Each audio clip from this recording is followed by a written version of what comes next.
Spencer, Hannah, Catherine, the Green Party, 14,980.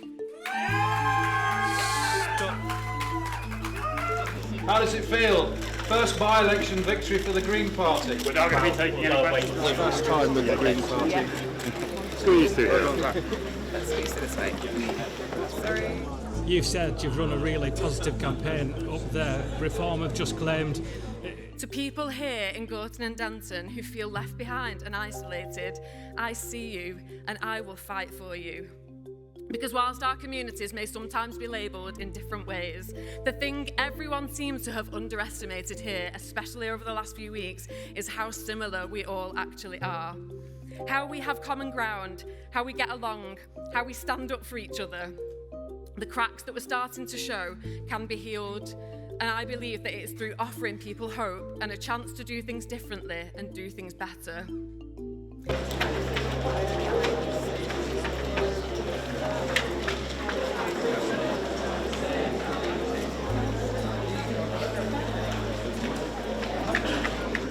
I mean, it's a phenomenal result, most importantly for people in Gorton and Denton, but frankly, I think this sends a message of hope to the entire country.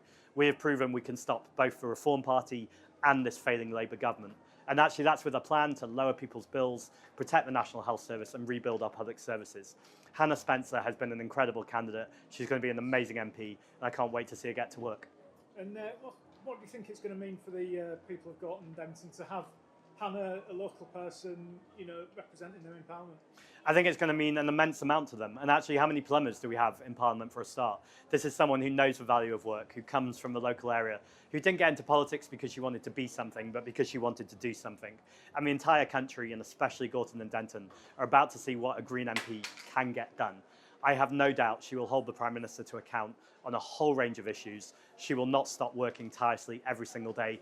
And you know what? For a politician, she's also going to be a lot of fun. And I think that can be underestimated sometimes. Yeah, and on a wider national scale, obviously the importance of getting that extra MP in Parliament and also keeping reform out of Gorton and Denton. This is going to transform the face of British politics. Look, this was our 127th target seat. That now shows there is no no-go areas for the Green Party.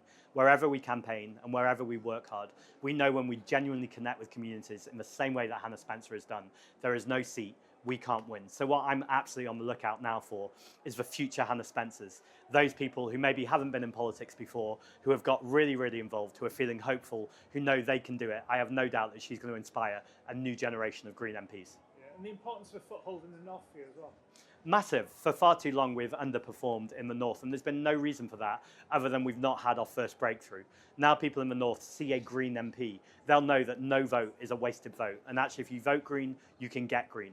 Whether you're facing a terrible Reform Party or a failing Labour government, voting Green means you can get a brilliant MP from your local area who will be there fighting for you every single day. Do you think Labour are on notice now? I think Labour are massively on notice. It's not my job to tell Keir Starmer when it's time. That's for Labour MP's job to do that. But we've seen a man who's had, 15 U-turns? If you do one U-turn, I think as an opposition politician, it's churlish to kind of mock that. I want people to change their minds when the facts are presented to them. But doing it 15 or 16 times starts to look like a very incoherent plan. It was very clear knocking on doors today in Gorton and Denton, but frankly, for the last 5 weeks, that people are so angry and frustrated with this Labour government who got on a promise of change, but actually very little has changed. They serve multimillionaires and billionaires, they serve private water companies, and they serve people like the Israeli government by selling them arms and intelligence when we need to end the genocide. I think people are absolutely sick of this. They want change, and that's what the Green Party are offering. And just lastly, Nigel Farage has accused you of cheating. It's a victory for the cheats, apparently. I mean, Nigel Farage is a complete charlatan, so the fact that he has the barefaced cheek to, in public life, accuse anyone of cheating when his own party was hauled to the High Court yesterday because of election leaflets that they delivered. More widely, though, I'm not worried about what happened in the election. I'm more worried about what Nigel Farage says every single day when he's looking to protect wealth and power and status. It feels for far too long the multimillionaires and billionaires have taken our power, they've taken our wealth, and they've tried to take our democracy. Tonight, we've started to take it back.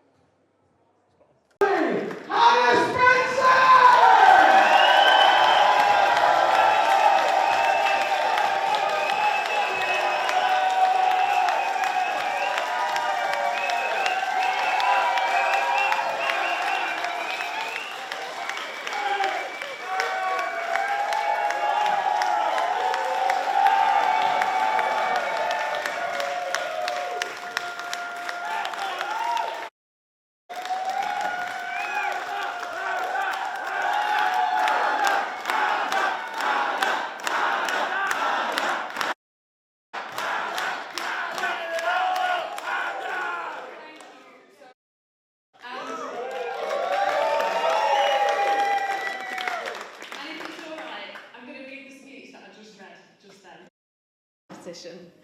I'm a plumber. And 2 weeks ago, during all this, I also qualified as a plasterer.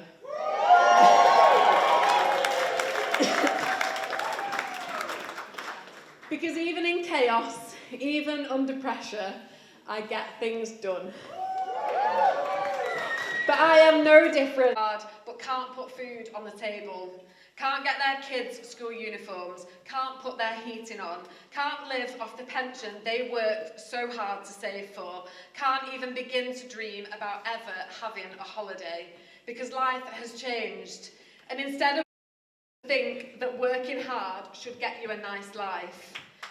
And if you're not able to work, you should still have a box that we are sick of being let down and looked down on. That we are sick of our hard work making other people rich. And I lived in this constituency through one of the most difficult and challenging periods of my life. I saw how strong the community was. More money gets you a longer life expectancy.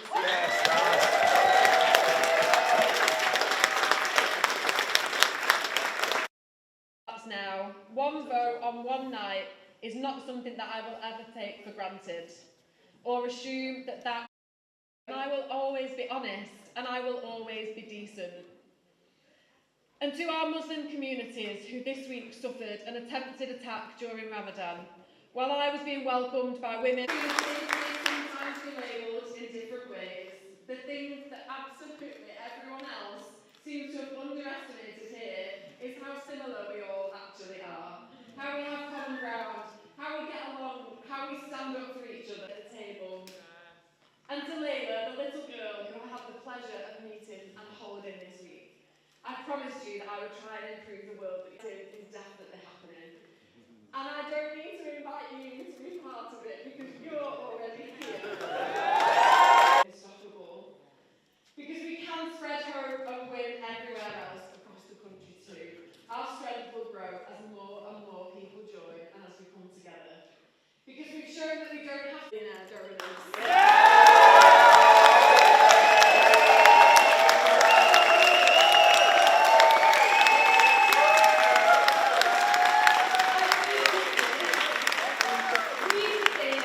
People who live here, side by side, shoulder to shoulder.